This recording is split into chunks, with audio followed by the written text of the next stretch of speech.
we're going to take a quick look at density and how it relates to geometry. So density is calculated by taking the mass of an object divided by the volume of that object. It's really looking at how tightly compacted the molecules are in this object. Okay, so we're looking at it because it does involve volume. Here's an example. A shipping container is in the shape of a right rectangular prism. Okay, so that's some good information for us. With a length of 2.5 feet, a width of 5 feet, and a height of 6.5 feet. So there's a dimension of our container. I'm just going to sketch that out real quick.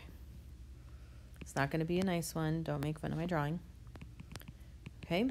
All right, so we know it is 2.5 feet by 5 feet by 6.5 feet.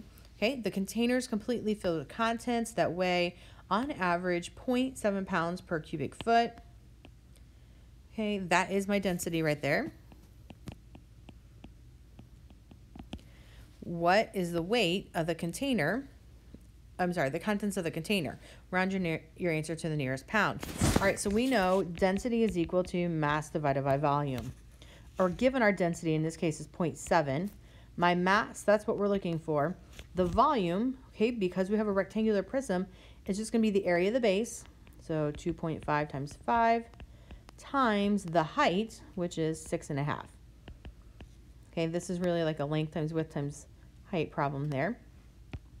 So 0.7 equals mass divided by, I'm going to take 2.5 times 5 times 6.5.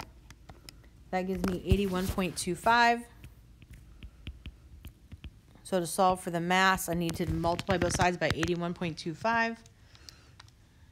And I get 56.875.